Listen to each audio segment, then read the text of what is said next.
Welcome to Native Honor Hours. This is our final show for 2021. I'm Ed Zendejas. I'm Cindy Krafka, and I am glad to see 2021 go. Are you? Yeah. Yes, I am. Why? Lost a lot of good friends. It was a tough year for the tribes. It was a tough year for the community.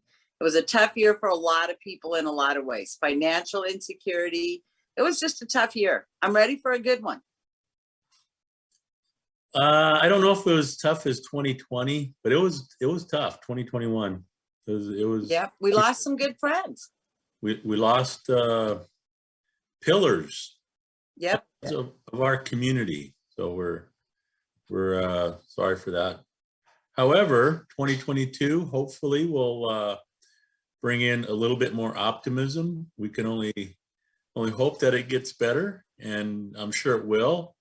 But what we thought we'd sort of reflect on what we did our past year. And when you think about it, for a humble little show that we are, we've had some really impressive guests, and I can think of Kenny listed them all off, and I'm sure if you put me under pressure here, I'll probably forget two or three. I'll help you out, Grandpa. But we had a pretty good lineup of guests this year, and when you think about it, it's just you and me and Kenny, and we've been able to get some pretty decent, some leaders and academics, musicians, comedians, actors that are doing amazing things, and it's just incredible that they've graced us with their presence on our, like I said, our humble little TV show that we do here. But the top, I shouldn't say the top. Some of the things that I remember, the guests that we had, of course, Brother Gary. Gary had a pretty stellar year, 2020. He's been in, I think, all of the shows that focus on Native themes. He's been in Rutherford Falls.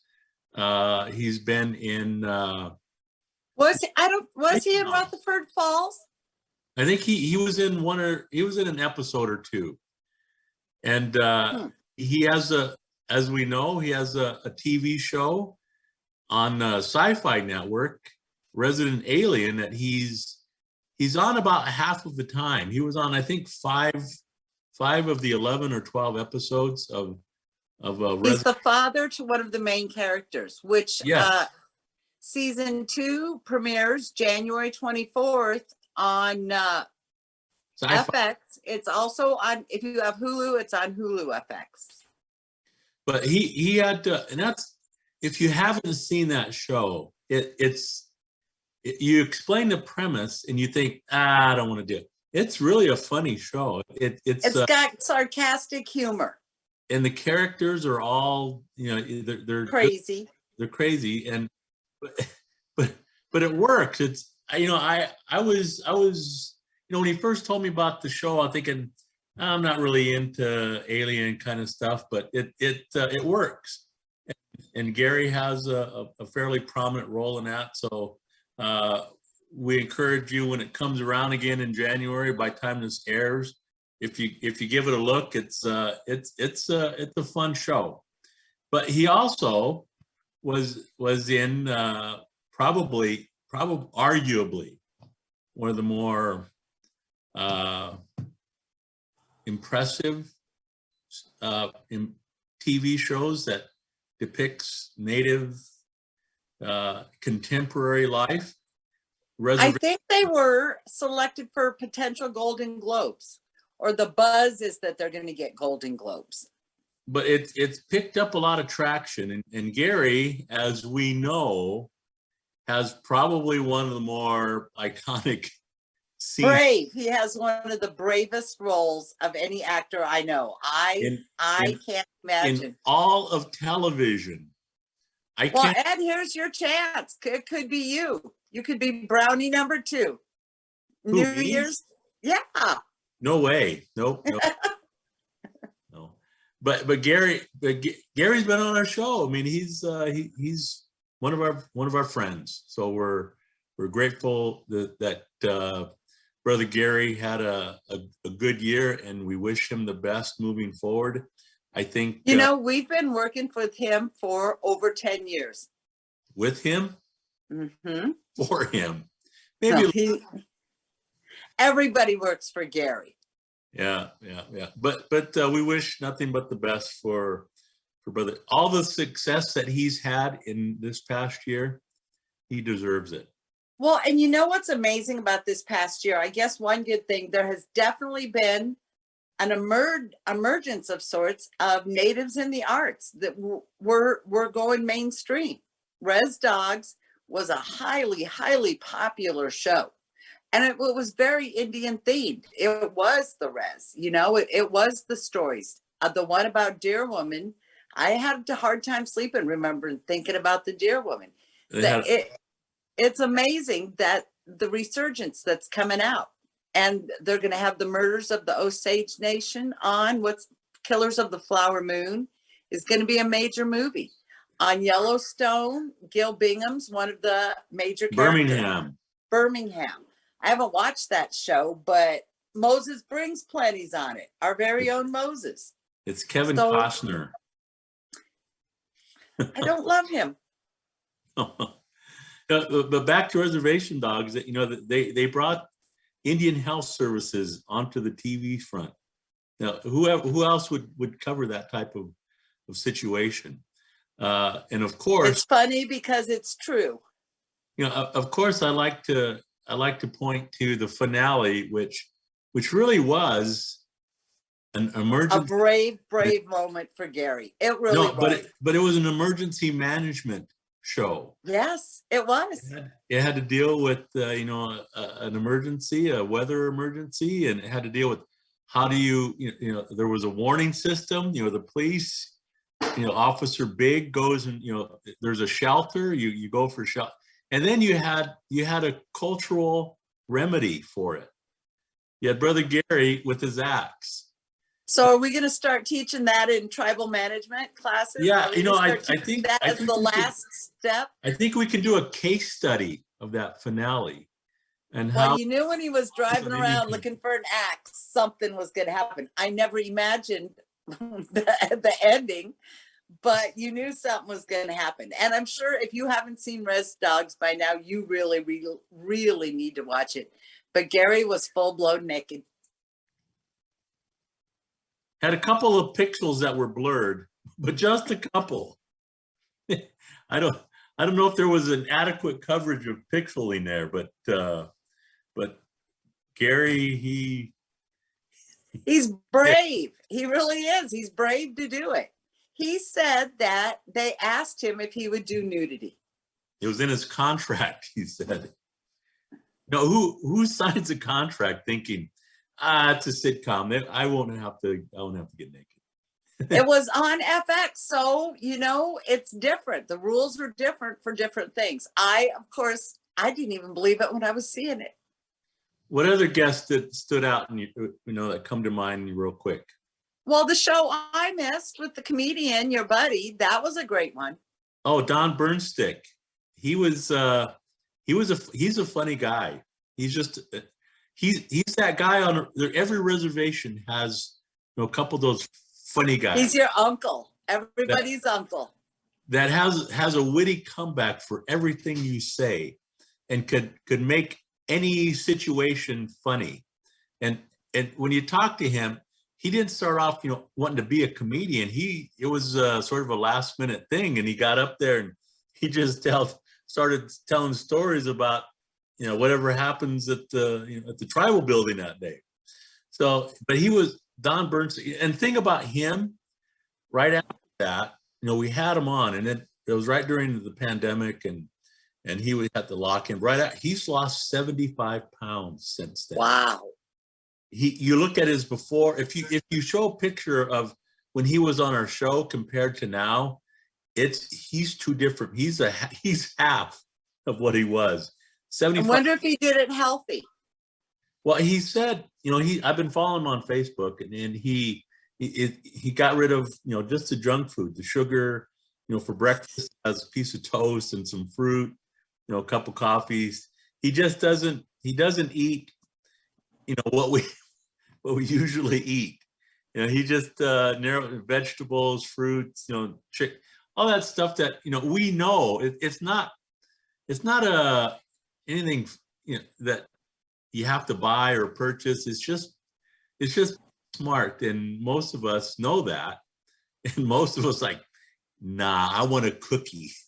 See, I'll buy it. I'll buy the oranges. I'll buy the bananas. And then I'm always sad a week and a half later when I'm throwing away the bananas and throwing away the oranges. But it always seems like a great idea in the grocery store. I'm going to get healthy. I'm going to start eating healthy. I'm going to eat fruit before bed instead of chocolate. Yeah.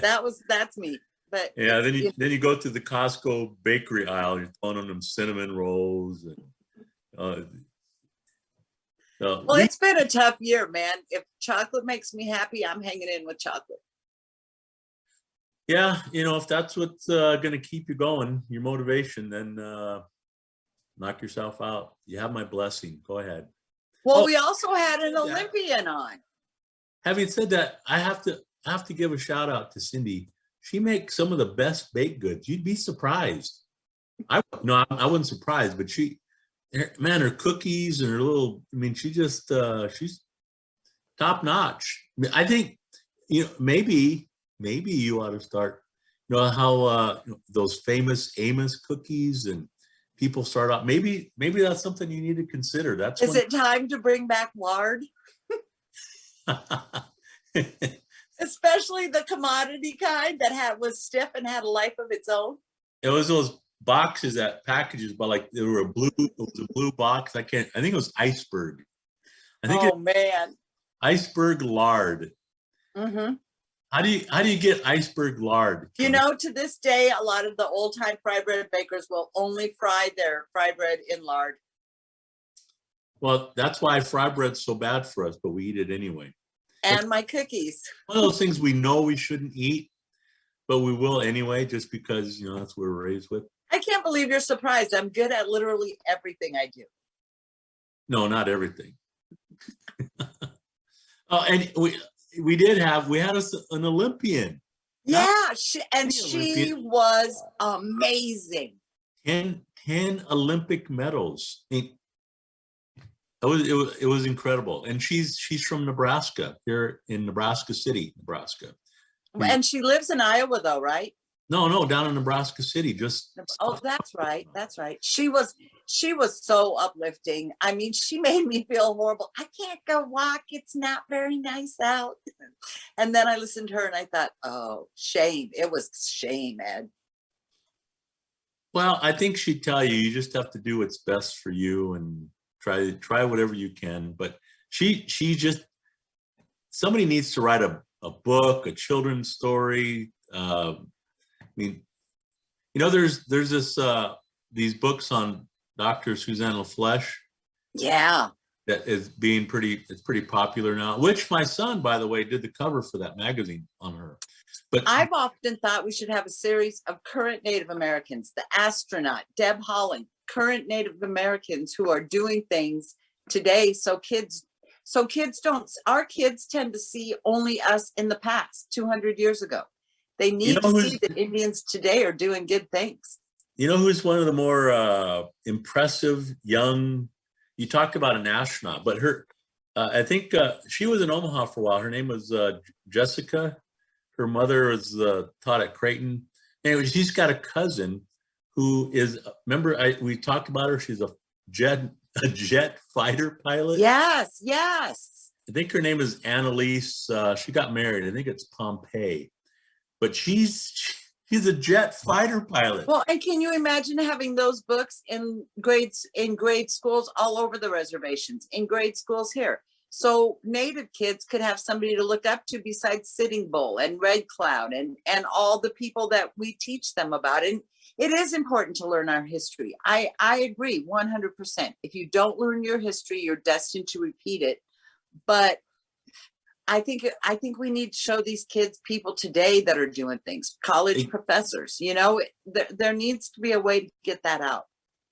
I totally agree with you. I think our kids are missing out on some very important role models and inspirational leaders that we don't put in the forefront for I don't know what reason, but I think and you know what? That's part of what we do here, Cindy. We do. Who were the first ones to bring Billy Mills to campus to give back to the people? He was an impressive guest. I'm pretty happy that we've been able to at least do a little bit and have people like Sherry Becerra Matson, 10-time Olympic medalist. Incredible. So we've had those types. We've had UNO students and former students. Our beautiful Alex, who is doing great things in the world. Kateri, who's now a mother and a pharmacist. She's a We watched them grow. A pharmacology doctor. A doctor. And the thing is, we knew them back when. And we know them when they called us from Standing Rock and killed both you and me in one day. You know what? They live to be called doctor today, and that was an amazing group of kids. But and Native kids are graduating every day, doing great things. We need to be better about putting that out there. We've had Lance. I think Standing Rock started it all. I really do. I think Standing Rock started the ball rolling because for the first time in my lifetime that I remember since AIM, tribes worked together. People from indigenous people from Hawaii came. I mean, there were natives from all over the country and we came together. And I think that was maybe the beginning of the resurgence. Yeah. And then we had Lance Morgan, who's gonna blow the casinos out of the water, and he's gonna. Who is such a smart man to talk. I love to listen to Lance Morgan talk. He knows his stuff. I think I would hate to come up against him in court or in any kind of argument. He's like you. He goes all lawyer, and it makes you go. I think Lance, if he wanted to, I think he could be senator. Governor. Start out as governor and work his way up. We need some indigenous representation. Governor Corleone, Senator Corleone. Maybe you and I could get positions in the government. No, that's not going to happen. But Lance has been on our show, and he's obviously very impressive. Alyssa Smith, we've had some academics on. Alyssa's from Union Pacific, I believe. I mean, yep, she was from Union Pacific. We had some president of their native organization down at Union Pacific. We haven't seen any money out of that yet. I've lost track. We've lost track of UP, Ed. Yeah. Well, You're so busy. We had Dr. Farina King, yeah, history professor down in Oklahoma. Yeah. She had a book. She just had a book released and published about a month or so ago. So what's it called? Yeah, I don't remember. It was on boarding schools in Utah. It was on a boarding school, I believe, in Utah. And as we know, that's a fairly controversial topic today, and all the things that we're discovering about boarding. I shouldn't say we. No, not the things we're discovering, the things the rest of America is discovering. Yeah, I was going to say, I've known about this. I've taught classes on this. And actually just the other day, I was talking to someone, and it was not native, and something came up about boarding schools. I think it was my grandfather, my great-grandfather. We were talking about that, and how he's a product of the boarding school, and she had no clue about what the boarding school was. And I said that's a piece of history that is being intentionally swept under the rug and kept from kids today, because the government doesn't want people to know what happened and how entire generations of our ancestors were essentially destroyed. I mean, culture, language, and it's starting to come into focus a bit, but I think much more will come out, and we will witness it, I think. And I think it's going to be something that the public will have to come to grips with. Well, you and I both teach it, and have you not had a student look at you like, that's not true, that's crap, that's not true, when you're telling them facts from a book? You know, that Kenny would tell you, I taught the class on that. We took trips up there, and he said he's nodding his head. Those of you that cannot people don't see believe him, that could have happened in America. That's why they don't learn it. America doesn't want people to know what happened to the natives. What's in it for them? but the country is created on genocide. Why would they put it out there in the books? You and I both have taught intro classes. When I asked them what they got out of my class, 90% of them said, I had no idea. In those exact words. These kids come to us and they don't know anything. I'll never be able to look at the subject again. I'll never look at it differently. You know what I mean? Which, so by the way, was my teaching paradigm. Yep. It's a true story. True story. I stole it from Brother Ed. Borrowed it.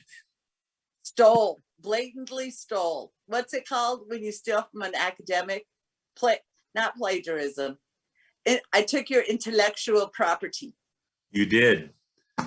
Hard to imagine that I have intellectual property. That's why I took it. No one would believe you if you said I tried to steal it. You know, we've had some very impressive Indians of the week. We've had, remember I can't remember the Navajo guy that works, he's an engineer for NASA. Yeah. And was part of the experiment they did, was it on Mars? Yes, I can't think of his name either. See, but and that's on us again too. We need guys like that, you know, that are engineers that are working for NASA doing experiments on Mars. I mean, our kids need to know them by name and how they got there and hear about their success stories. And so that's on us. We need to do better on that. But you know, well, and our Indian of the year, we're a little bit older. Our Indian of the year has to be Deb Holland. I still sometimes think I wish my mom and grandma could have seen that happen, because they'd have not believed it. They would have not believed a Native woman would ever achieve status that high. But boy, it was the best thing that could have possibly happened. Look at all the young Native kids who are looking at her saying, hey, I could do that. I think that's going to have a very long-term effect in terms of what I think our youth can accomplish. Well, and it already has effect. The new director of the National Park Service is Native American for the first time ever. Charles Sams III. He is Cayuse and Walla Walla. It's the first time, and for the last 5 years, there hasn't been anybody in his position. So he's coming in and he's promised to protect the sacred. And that's what Deb Holland is saying. She wants to protect the sacred. And what is sacred should not just be to us. You know, grasslands should be sacred. Mountains, forests should all be sacred, and not just to us, to everybody.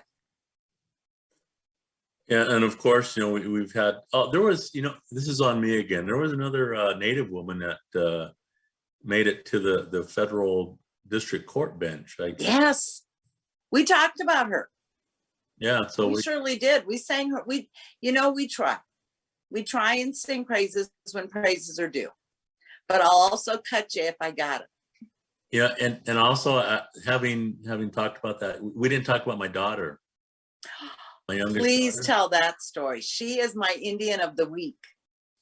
My daughter's name is Lexi, and she's an attorney, and she handles Indian Child Welfare Act cases and social services for the Omaha tribe. And she had an appeal, a case that went to the Iowa Supreme Court. Iowa had a lower court ruling that essentially allowed non-Indian guardian ad litems, attorneys for the kids, to object to these cases being transferred back to the tribal courts. And that isn't in the Indian Child Welfare Act. It's something that the Iowa court said, hey, we should do this. And they said, we're going to let guardian ad litems object to transfer. And my over 30 years experience in working in these types of cases and court systems, I have never had a native guardian ad litem that is going to advocate that the Indian Child Welfare Act was enacted for the best interest of the children, to keep families and tribal people together. What happens is that they think that tribal courts can't handle it. They think that it's not going to be fair, don't have the resources, and they don't want the cases to be transferred from state court to tribal courts. And if that Iowa appellate court decision is allowed to remain, it basically will frustrate, the Indian Child Welfare Act, the intent of having, those types of issues being handled in tribal courts, amongst, our people. So she argued in the Iowa Supreme Court. It was on December 14th. And how old is she? First of all, tell her age. I'm not going to tell her age. She's in her early to mid 20s. Arguing. No, mid 20s. I'll say that. Mid 20s. She's been out of law school for 2 years. And she's trying to court a case in front of the Supreme Court. Iowa Supreme Court. Iowa Supreme Court. And which, for those of you that aren't attorneys and don't know how that works, very, very few attorneys will ever argue an appellate case, a case on appeal, let alone in any Supreme Court level, whether it's a state. Very few, very, very few will argue in front of the United States Supreme Court. And a very few attorneys will argue in front of a state Supreme Court. And to do that 2 years out of law school is impressive and usually unheard of. And she did a great job. I mean, I don't know if I'm telling on her, but we did practice rounds where. Oh man, of course you're going before the Iowa Supreme Court. My two other daughters are tribal court judges. So and for those of you who aren't familiar with the appellate system, usually there's 5, 7, or 9 judges. Iowa has 7. And you have to sit or stand in front of them. They're elevated and they're sort of in a semicircle. And the appellate system isn't like a trial. Essentially, you have to take questions about the case. So you have to know the case and you have to know the case law, because they're going to ask you these questions and they come pretty quick. And sometimes they don't let you finish your sentence before another justice is following up with another question. So you really have to be quick on your feet, and you have to know your case, and you have to know the law, all the precedent, you just have to know it. You can't fake your way through this. So we had several practice rounds, and the first 2 were, it was sort of an eye opener for her, but she came through. We had a practice one that, it was kind of, iffy, whether, but we had the last one. And finally I told her, don't memorize stuff, because she wanted to read stuff, but I said, you're not going to have time. Just memorize your opening statement. And then the case, the law, you've been living this, sleeping this stuff, and just go with your instincts. And she did, and she was just, it was fun. It was fun to watch. And we were all pretty happy, obviously pretty proud. And I bet. A young woman to keep your eye on. Who knows where she'll end up? All I know is if I get in trouble on either of the resis, your daughters or judges, then I'm good. No, we're going to throw away the key with you. They love me. You throw away the key. Kenny, did you know Ed threatened me once? I was taking a young man up to court to be presented in front of Judge Zendejas. And I said, what are you going to do if I laugh? Got real serious. He looked at me and said, I'll have you thrown in jail. And you know what? I knew you meant it. But then you went all lawyer, and I did not feel the urge to laugh. I was a little scared. No, you can't mess around in the courtroom. And usually it was the courtroom in Omaha in Macy. I was expecting something different. You see, now that's what a lot of these attorneys outside the tribal court system think. Oh, it's not a real court. It's not going to be handled correctly. Yeah, they are wrong. But I've also been in courtrooms where family members yelled at the judge as he was trying to sentence their person, But my daughter gets Indian of the Week, maybe Indian of the Month. Heck yeah. December. She's our first. Let's make her be our first Indian of the new year, even though it's not the new year. Kenny, write that down because neither one of us will remember it. You know what? And you and I have made it through another year. Do you realize we've been doing this in some form and another also for 10 years? I think my wife found a piece of scratch paper that she was cleaning stuff out, and it was in February. I think it was 2010 when we started doing this. And it was written down. She saved it someplace. I have to, it was sort of our notes for the first. Whatever happened to those shows? They're gone forever. We hope. They're not hidden somewhere in that library basement. Don't they have everything they've ever done? There's one show, Kenny, I wish we had on tape. You remember which one? Ed, I know which one, and you're so mean. Kenny's laughing. It's that one where she did a face plant when she was going after that M&M. M&M do you was rolling remember we wouldn't table. do the show without food? Monica brought us food every show week. And I had to have that. You have to give me credit. I was hurt too. I was hurt. But you have to give me credit, Cindy. Arm came up. I said, I'm fine. I didn't laugh. Because it was just but you have laughed at me every day about it since. Because you really did go down pretty hard. I thought, oh man, she's hurt. Off one of those high bar stools because you had to have the seat at the desk because you had to have the special microphone. So really, it was once again your fault. Yeah, I'll take the blame for that one or the credit. But it wasn't until after she got up. I'm fine. I am too. That's when everybody started. Well, I started laughing. Everybody started laughing from the first. And I was like, no, she might be hurt. But I wish we had. But that forever lives in my mind. The visual. One of my favorite shows was when you were gone, and it was us girls. And we were talking about ex-husbands and wedding rings. And I looked over, and your brother Mario was with us. His eyes were as big as a quarter. When he walked out the door, he turned around and looked at me and said, I'm calling my ex-wife, find out where that ring is. I wasn't at that show. I think that's why he was there. I know, but that was with Mario. That was one of the funniest shows. He filled in for me. But we can't leave without Knucklehead. We're going to have a Knucklehead of the Year, but I have one. You remember our last guest? It was Sakawis? Yeah. Was that her name, Kenny? Am I saying that right? That's her native name. I think of Mason City, Iowa. School board did away with their mascot, the Mohawks.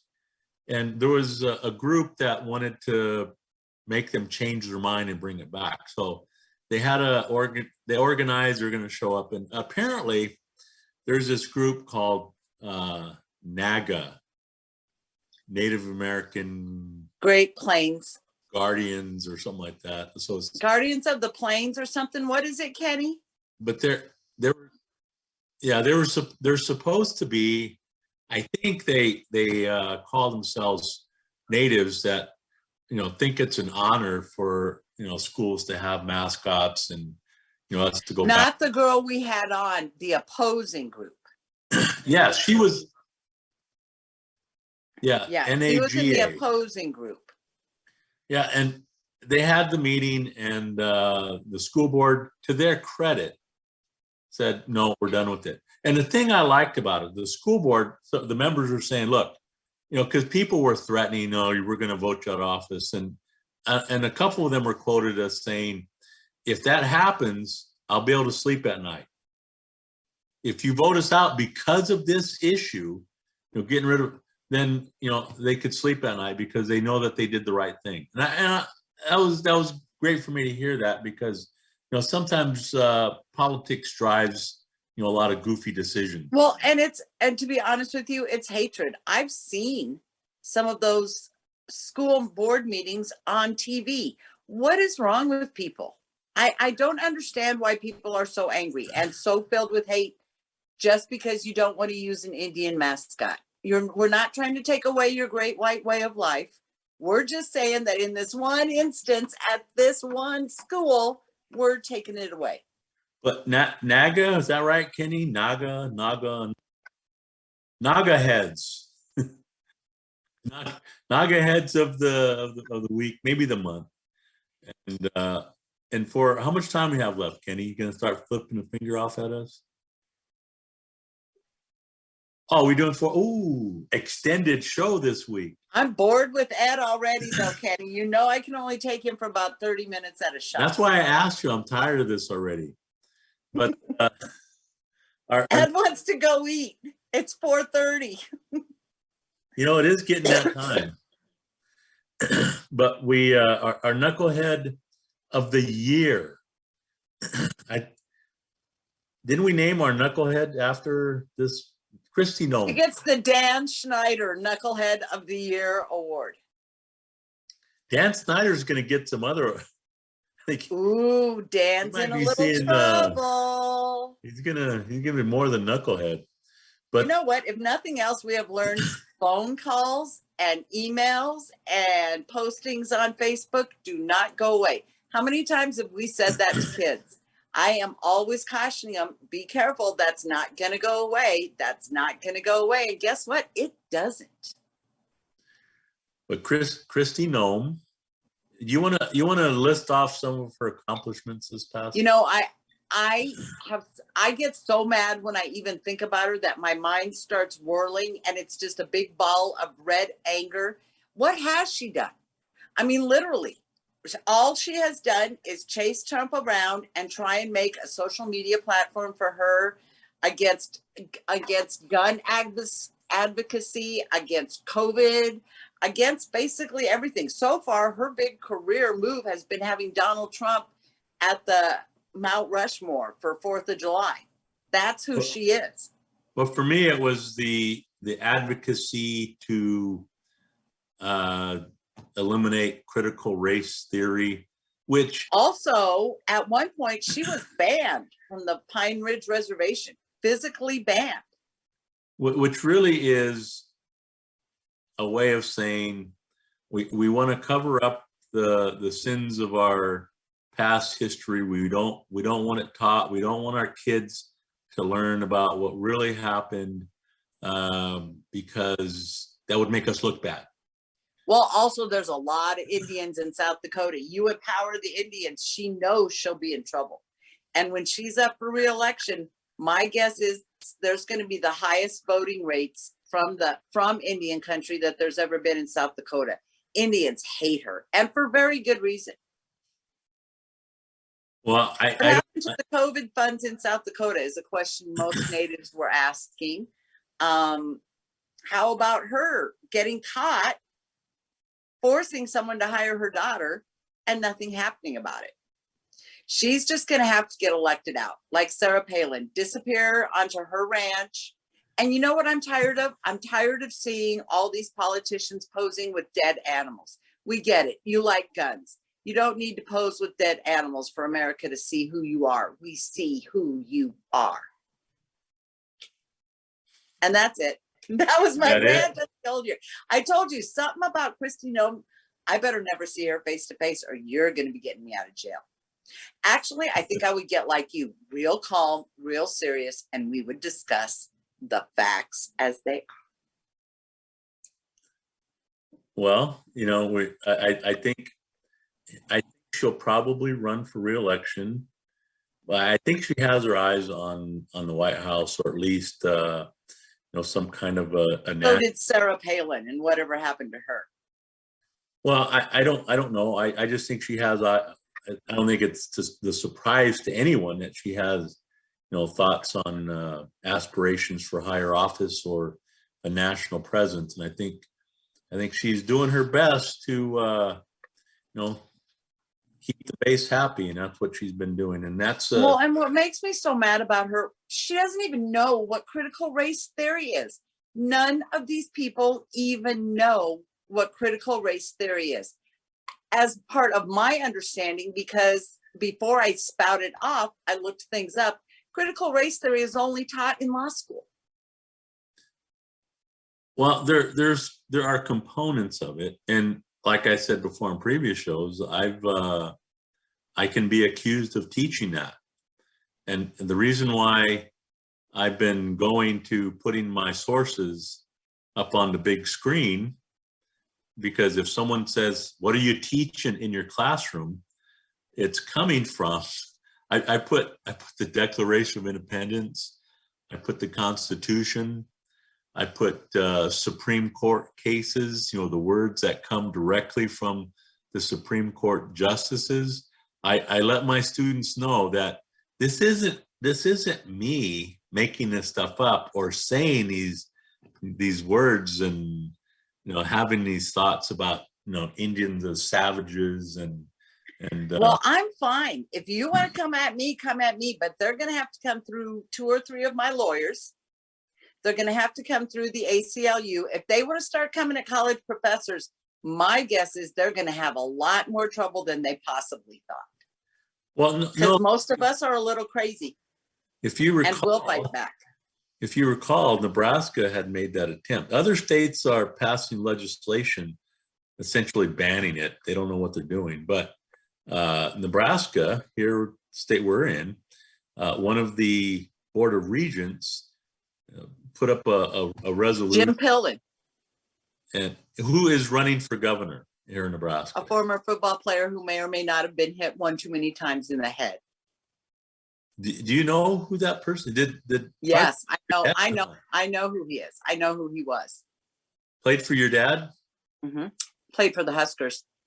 Okay. I knew the name Pillen, who used to be a Cornhusker football player, but I didn't know it was the same one. But oh, yes, it is. Okay. Well, all I know is that he's on the Board of Regents, and try to put a resolution up, and now it's just politics. Also, though, did you see the leader of the 3 universities stood up and said, well, we got a big grant to promote diversity and what was inclusion and diversity. That made Governor Prickett's lose his mind. The tweets were coming fast and furious about that, about how we're just indoctrinating these kids into our way of thinking. But I will say, and there have been studies done, the more kids come out of college tends to make you more liberal, maybe because it teaches you to think. Probably not in your classes though, huh? I learned from you. I encourage people to say what they think. I do. It's much better for me to see who you are than to have no idea. And for me, it doesn't have any impact on their grades. I mean, I don't. You can't. If you're asking them their opinion, and you told me this, because I had a student who wrote that yes, Andrew Jackson was totally justified in what he did because it was the people who elected him. And you were the first person I came to, and you said you can't do anything about it. You asked his opinion. So that's where I learned. If I ask their opinion, I have to smile and give them full points. Kenny, she wanted to flunk him. Cindy, he was clearly not getting anything I was teaching. You asked for it. You couldn't have given some sort of objective question like, who was the president who signed the Indian Removal Act? See, I like to make them right. I come from a writing discipline. Political science is a writing discipline.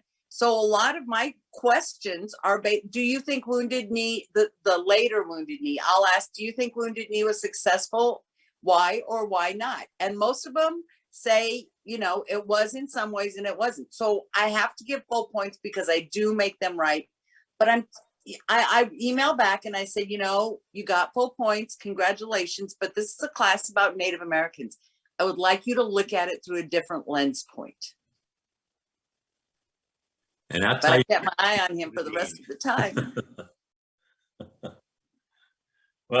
Well, Kenny, how much more time we have to burn? We can probably end any time, but I'll do some.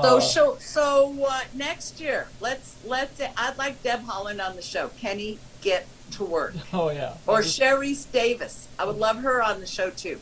Get call to her work, up on Kenny. The phone. I got her on speed dial. Or this new Charles Sams III. I'd love to hear what his plans are for parks. Why don't you get on the phone, Cindy, and call some of these guests up? Why don't you message them? Okay, I will. I will do it. Tell them. See, what I've learned is all you gotta do is say, we have a TV show. Well, you know what I have learned? Ed will have an idea. Cindy, this is what we're going to do and what I really want. Now make it happen. So now you can make it happen. Get these people. I'm going to try. Woo! Can we bill ourselves as the most largest audience of Native TV?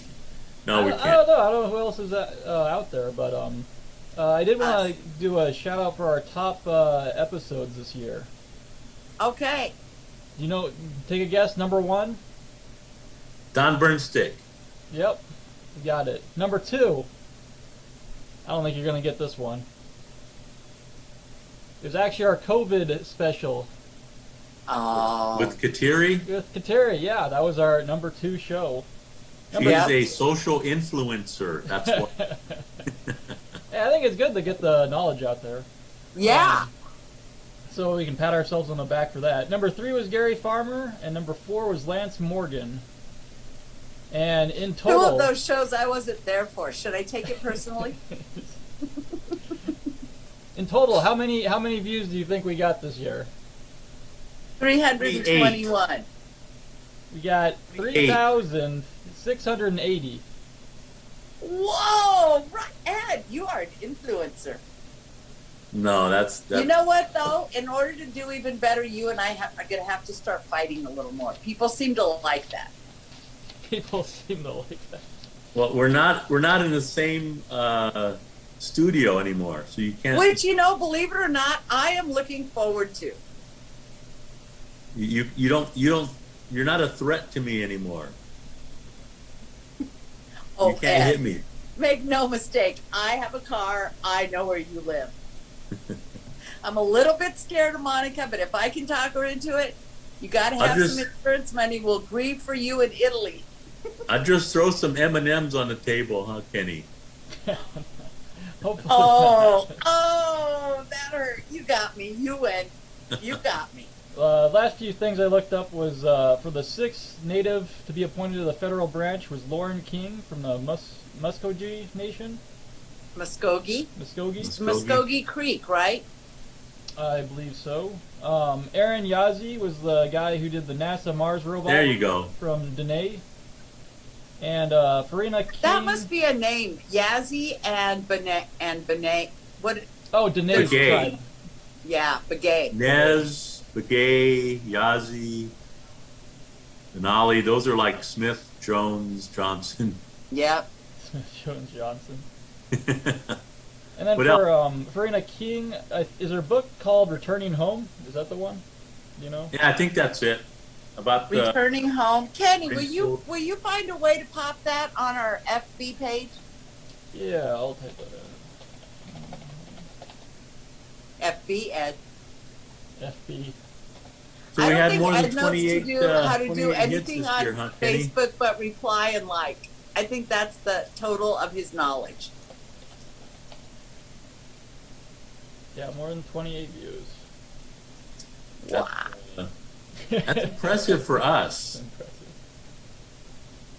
But yeah, we can. That means more than our kids are watching then. My kids don't watch. Do your kids watch? Maybe 2 or 3 of them. But the nice thing is after we're dead and gone, if they ever get lonely for us, they can turn on one of these old shows.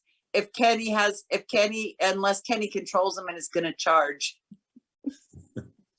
Well, that's what I was saying to somebody else. And you know what? At the very least, my grandkids, great grandkids will what I look like, and pretty goofy. And who was that one goofy woman? My dad did 12 years worth of, my dad did years, 12, maybe even more worth of TV shows with Don Gill. And they're gone. And boy, I would have loved, because we had to go to most of those. He would review the game with a player or a couple players or another coach. And my dad was funny, just straight up funny. And those shows were great. I'm just sad I don't know where they are. And you didn't inherit a bit of that, did you? It was public TV, so I don't think anybody really owned it. This is public TV too. But there are some film clips of my dad out there, and it does mean a lot to me to be able to see it.